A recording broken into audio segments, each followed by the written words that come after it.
Welcome, everyone.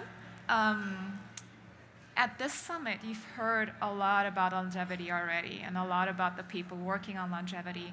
And my objective is to tell you a little bit more about why we're actually doing this. Why is now the time to work on these innovations? And if you remember, for many centuries, humanity has been seeking the fountain of youth. And there were a lot of claims over these centuries about finding this fountain of youth in whatever procedures and therapeutics that you could think of.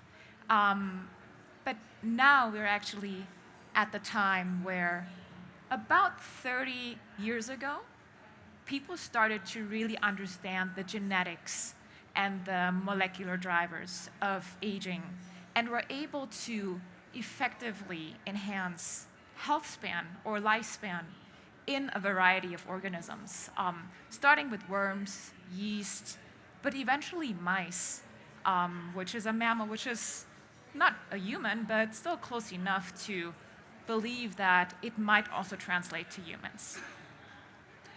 So when you think about what that would look like in a mouse, you see that mice at the same age, one would be almost looking like they would have to go to a retirement home or even beyond that.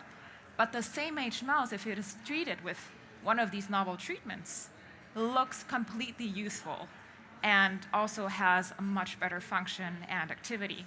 So when we think that that is possible in mice, why don't we believe that it would be possible in humans? And in fact, we already have drugs in humans. One example is metformin.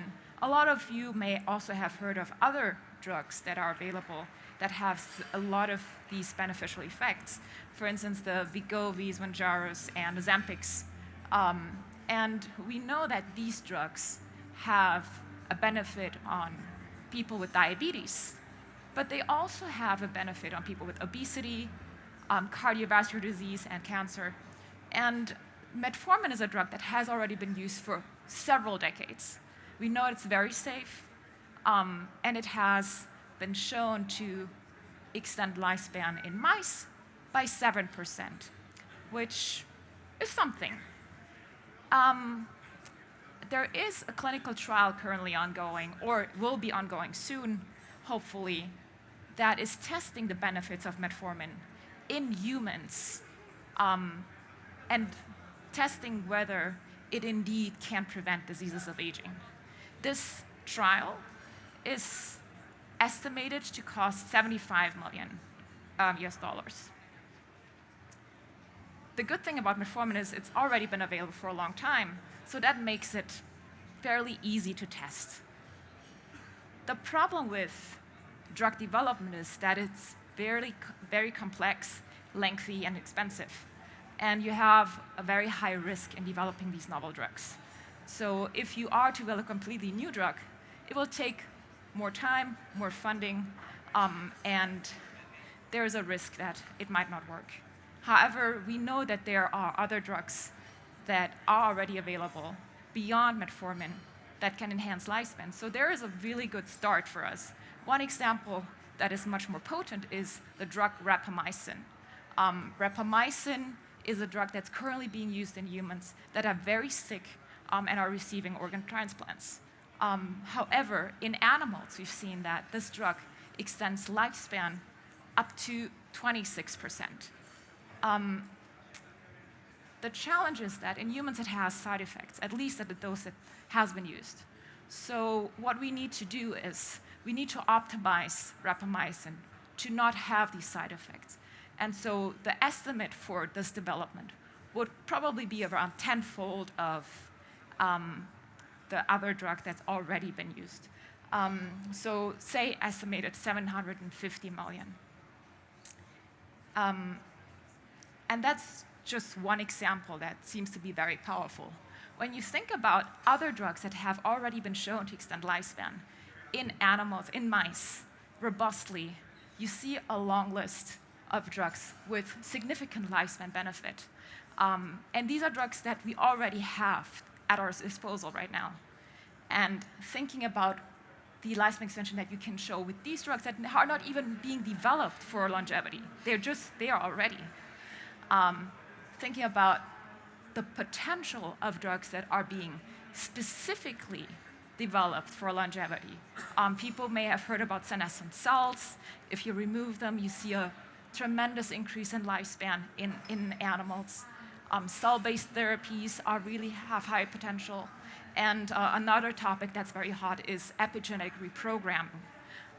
We don't know yet how big the lifespan extension from these therapeutics will be, but it will certainly be in the range or even higher than what we've seen before. So what a lot of the people in the space are now working on is finding new therapies that are really targeting the underlying mechanisms of aging and focusing on these mechanisms to develop novel therapeutics that have even higher potential for health and lifespan extension. And that's what a lot of the funds in the space are working on. That's what the new version or the future of healthcare will look like. And that's what we are in the field all excited about. So thank you. And if you want to connect, here's a QR code. Hopefully you can find me on LinkedIn, and looking forward to questions.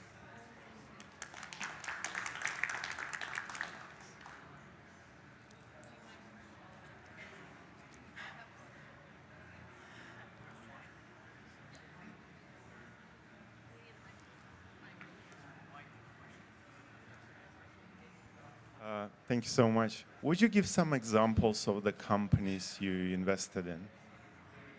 Sure. So one example is actually, as you've seen, Rapamycin. Rapamycin is one of those drugs that has the most robust benefit in mouse lifespan. But we know that it has severe side effects in humans. And while a lot of people are already taking it just because they believe that they will be helped by, or that aging will be prevented by rapamycin, they're dealing with the side effects. So what we are now investing in is one company that's making a safer version of rapamycin, basically engineering out these negative side effects, but boosting the beneficial effects on longevity. And if you can't find something like that, then you have the market potential of a true anti-aging or longevity drug.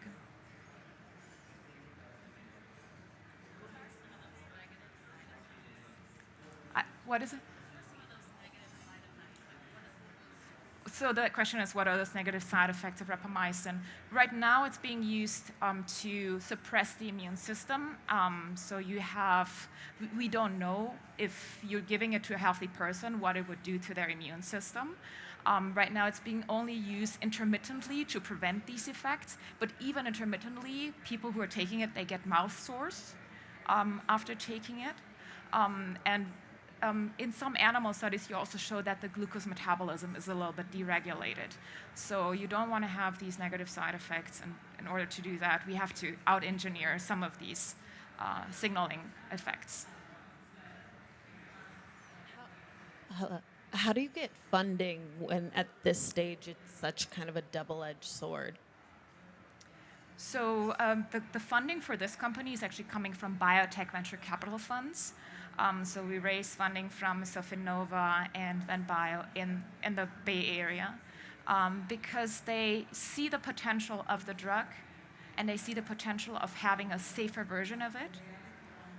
So currently, for all of these therapeutics, you also have a clear path to developing them for existing diseases.